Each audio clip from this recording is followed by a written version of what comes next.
De temps en temps, je me demande si certaines choses existent, notamment en airsoft. Je tape sur internet des répliques d'airsoft qui me plaisent particulièrement, que j'ai pu voir soit dans des films, soit dans des documents historiques, en me disant est-ce que ça, quelqu'un l'aurait déjà fait? Est-ce que ça, quelqu'un y a déjà même pensé? Est-ce que ça a assez gêné quelqu'un pour qu'il puisse se dire à un moment je vais pas réussir à vivre toute ma vie sans que ça existe. Et cette façon de faire rien de moins que ça, ce qu'on peut. Et il faut faire ce qu'on peut. Et faire ce qu'on peut aujourd'hui, je pense qu'ensemble, il faut qu'on en parle.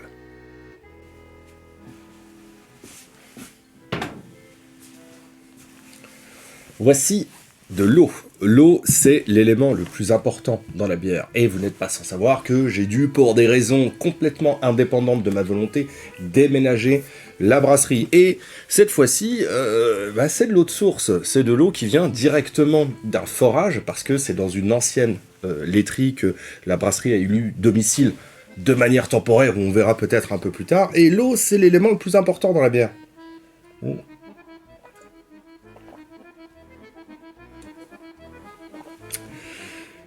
L'eau, c'est ça qui va caractériser une partie du goût du produit fini. Alors, évidemment, comme la brasserie n'est plus du tout alimentée par le même type d'eau, le goût de la bière a légèrement évolué. Donc ici, c'est mon IPA, et effectivement, cette petite eau, ses caractéristiques physico-chimiques font plus ressortir l'amertume de ma petite IPA aux Cascades du nord de la France.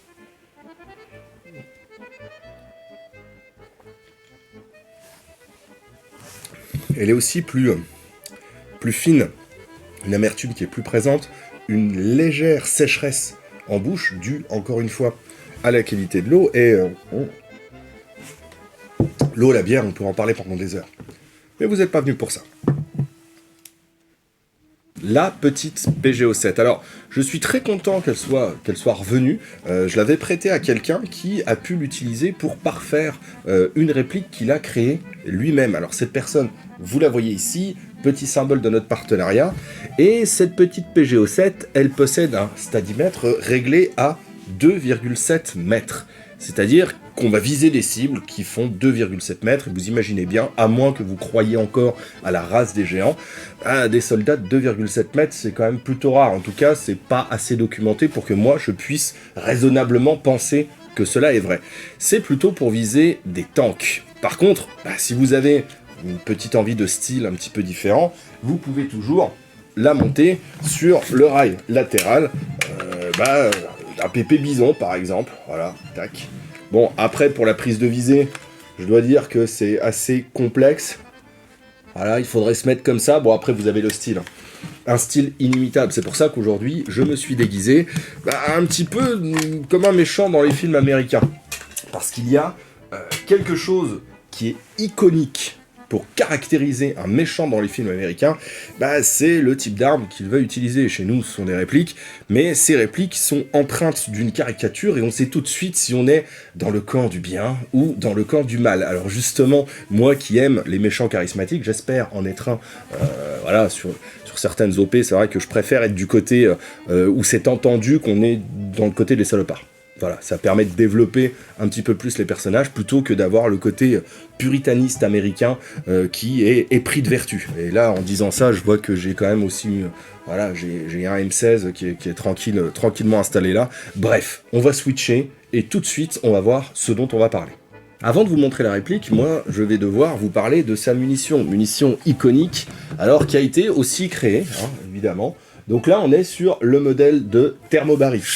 Donc quelque chose d'assez massif parce qu'à l'intérieur, on va abriter une grenade 40. Alors, pas n'importe laquelle. Ici, j'ai fait le choix de prendre une T238 Tracer. Je vous le dis tout de suite, il n'y aura pas de test de tir. Il y aura un test de tir à blanc pour que vous puissiez voir un petit peu le principe de fonctionnement. Mais pour moi, un test de tir ne serait pas du tout représentatif de cette réplique. Pour la simple et bonne raison que cette réplique-là, ces performances vont dépendre uniquement du type de grenade que vous allez utiliser, du grammage de billes que vous allez mettre dedans, et de la propulsion. Donc, il suffit qu'elle réussisse à déclencher finalement votre grenade, et vous aurez les performances de la dite grenade. Alors ici, on voit que l'ouverture est très grosse, ce qui va permettre d'envoyer un panache de billes. C'est pour ça que la munition thermobarique existe, en tout cas ici. Donc, je vais remplir avec un, c'est quoi? Un 130 PSI. Hop. Bon, il fuit pas, c'est bien. Vive T238. Il n'y a pas que la munition thermobarique. Ici, on a la munition dite classique. C'est celle qu'on voit le plus souvent dans les films. Hein. Évidemment, tac, je vous montre vite fait le marquage. Et à l'intérieur, on l'entend. Celle-ci, elle abrite une grenade Mike 40 parce que l'ouverture est très fine. D'ailleurs, on la voit hop, à l'intérieur. Et quand vous allez presser pour pouvoir tirer, ça va faire un jet de billes. Voilà, vers l'avant, un petit peu comme le véritable fonctionnement de ce type de charge creuse. Hein. Ça part en V et ça vous envoie un jet de métal en fusion. Enfin bref, je vais pas vous faire toute la balistique de ça, mais sachez que cette petite lunette va permettre de pouvoir viser correctement des chars de 2,70 m, donc on va dire des chars impérialistes américains. Voilà, hein. On peut le signifier comme ça, ou habillé comme ça, et à une autre époque, on visait des petits chars russes aussi, ouais, effectivement. Donc finalement, je suis vraiment le grand méchant des deux côtés de l'histoire. Ça, c'est plutôt cool. Je pense qu'il est temps maintenant d'activer cette petite munition. Alors, vous la prenez, ici vous voyez qu'il y a un gros pas de vis. Vous insérez votre grenade, elle se met à l'intérieur. Ici, vous allez avoir le percuteur. On visse. Hop, et voilà, là, notre munition est activée. Alors, je n'en ai pas acheté, je voulais en acheter un, mais franchement, juste pour la vidéo, ça aurait été un petit peu pour, voilà, avoir un sac pour mettre à l'intérieur, justement, ces petites ogives comme ça. Alors, je vais la poser habilement quelque part là, voilà. Et le lanceur, maintenant, parce que c'est quand même ça le plus important. Alors, normalement, vous l'avez peut-être vu passer si vous suivez la chaîne de Sparrow. On avait fait un petit featuring avec Elbridos aussi, où on parlait du plafond de verre, des upgrades, etc. Là, c'était aussi une référence à ça, parce que je pense que sur les répliques, avec les nouvelles technologies qu'on peut avoir maintenant, notamment les petits moteurs de drones qui ont vraiment une forme bien particulière, je pense que la miniaturisation va nous permettre d'obtenir des répliques qui ne pouvaient pas être répliquées maintenant, parce que les moteurs étaient trop gros et ainsi de suite. Et ici aussi, le plafond de verre était, est-ce qu'un jour on aura un RPG 7 ou autre? Eh bien, il y a des gens qui vont s'amuser tout simplement à briser ce plafond de verre. Alors ici, on a la poignée avec un très très beau marquage. Ça, c'est du full metal. Imitation bakélite aussi. On a des organes de visée qui sont rudimentaires. Alors celui-là, tac, se positionne de cette manière. Donc effectivement, pour viser avec ça, ça va être un petit peu particulier. Et c'est pour ça que je suis vraiment ravi d'avoir pu lui prêter la PGO 7 pour pouvoir... Alors ça lui a permis en fait de vraiment mettre le rail au bon endroit pour que justement la réplique devienne quelque chose de bien fonctionnel. Alors on va faire un test à blanc évidemment. Alors je vais retirer la PGO. Je me suis mis sur la thermobarique. Donc on va insérer la thermobarique. Ça se visse. Voilà. Encore un peu. Hop. Et là, on a quelque chose qui est actif, qui est alimenté. Je vais me mettre de ce côté. On va voir. Prêt. Et voilà. Donc là, ça ressemble à rien. Mais en fonction... Là, il fait très très froid. Hein. C'est pour ça aussi que je fais pas un test de tir. Dehors, il fait 1 degré. Donc, les performances vont dépendre de la température, du gaz que vous utilisez, du grammage de billes, du type de grenade. C'est du 40 mm. Donc là-dedans, si vous mettez une shell Tagin, pouf, tout simplement. Et cette chose-là, en fait, ce qui m'a vraiment fait plaisir quand on a discuté ensemble et qu'on a regardé pour ce projet-là, c'est que, à l'instar de cette chaîne, moi, ce qui me gênait un petit peu aux entournures, c'était que ce type de contenu n'existait pas.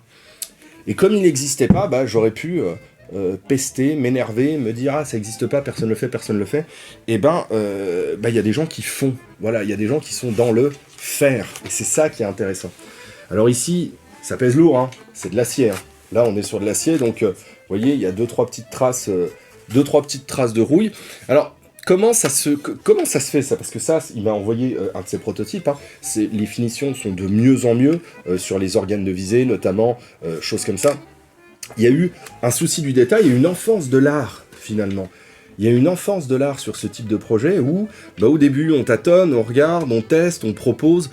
Et avoir ce type de choses en jeu, faut se dire quand même que ça va pas être pour de la dominicale classique, c'est pas le but. Là, voilà, dans plein de jeux vidéo, vous étiez banni du serveur quand vous utilisiez un RPG contre de l'infanterie, par exemple.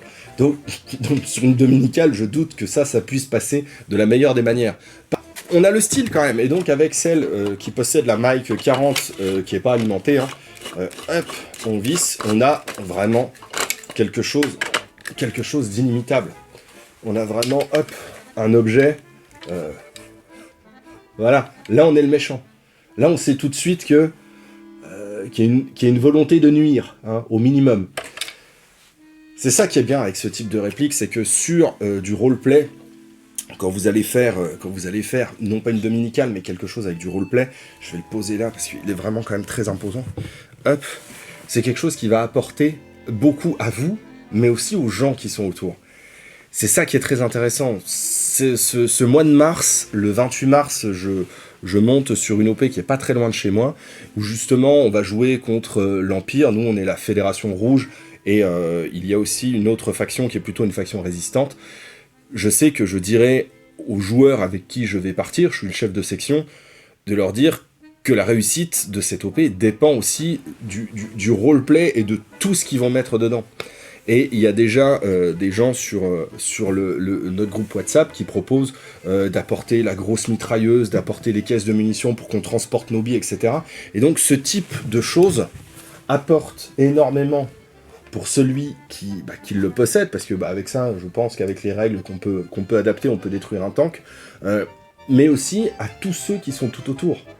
Le côté immersif de ce type d'objet va permettre de rendre une OP, mais une OP mémorable, au même titre que d'avoir sur sa tenue, quand vous jouez Seconde Guerre, d'avoir ce type de choses. C'est que du bois, ça. C'est que du bois, c'est un accessoire, on pourrait se dire... Est-ce que ça sert véritablement à quelque chose? Est-ce que je peux mettre des gens out en CQB avec ça? La réponse est évidemment oui. Hein. Voilà. Bon, ce sera difficile de faire une libanaise avec ça quand même, parce que je pense qu'on va, on va vous voir de loin. Alors, c'est le même qui, évidemment, a fait quelque chose de plus léger et de plus moderne. Alors, celui-ci, il a beaucoup vécu. C'est avec Ocas Airsoft qui me l'avait envoyé. Et voilà, souci du détail avec, justement... l'autocollant. Alors, il m'a renvoyé les pièces, hein. C'est ça qui est cool. Ça, je tenais à en parler parce que ici, c'était de l'ABS, ça a pas mal vécu. Il y avait une autre pièce aussi qui était HS, voilà, le bouton ici. Il m'a renvoyé les pièces, pas parce que c'est moi, mais simplement parce qu'il a du SAV. Et maintenant, ce sont des pièces qui sont faites en métal. Donc, ça tire de la 40, ça aussi. Ça permet d'immerger aussi les joueurs qui sont tout autour. Comme se trimballer avec ce type de choses directement dans le dos. On va pouvoir faire du théâtre, parce que faut pas oublier qu'ici, le rideau se lève, et on est sur un théâtre d'opération. Donc je te remercie beaucoup de me l'avoir envoyé. Moi j'ai pris beaucoup de plaisir à l'utiliser, à le montrer aux copains, hein, parce que voilà, j'ai pas joué avec, hein, mais je l'ai montré à des potes qui ne font pas du tout d'airsoft. Hein. Alors comment ça se démonte? Parce que moi je vais devoir lui renvoyer. Hop, on enlève, ça je vais le garder, hein, évidemment. On va retirer notre ogive.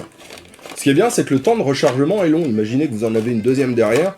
Il va falloir dévisser. Bon, là, j'ai dévissé peut-être 2-3 tours de trop quand même. Mais il va falloir dévisser, tac, en reprendre une, recharger. Donc, vous pouvez vous faire mettre out hyper simplement. Donc ici, c'est tout simple. On va attraper la partie arrière. Alors, là où il y a l'attache sangle, ici, hein, hop, qui va arriver jusqu'à l'avant. Donc, vous pouvez le transporter. C'est pas si lourd. C'est pas si lourd. J'essaierai d'intégrer le poids. Et il suffit de dévisser l'arrière. Ça tombe bien parce que j'avais pas de carton assez long et de toute manière il m'a envoyé. Hop, vous avez un premier tube. Vous avez ici la décoration qui est en PVC peint. Alors ça fait vraiment bakélite.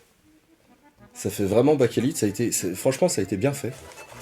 Ça a été bien fait. Et ici, vous avez le mécanisme de la détente, et bah, l'arrière du tube avec un filetage. Alors là, vous êtes sur du... Là, avec ça, rien que ça d'ailleurs, ça fonctionnerait. Hein. Bon, vous avez l'air bête comme ça, hein. Mais on dirait un espèce de petit LBD. Il y a moyen de faire quelque chose avec un petit système bullpup. Mais c'est quelque chose qui est massif. Je vous laisse les contacts, d'accord, directement dans la description. Et puis, bah, je pense qu'il est l'heure pour moi de fermer le rideau. Вместе до конца слова пацана. Не понять тому, кто не бежал.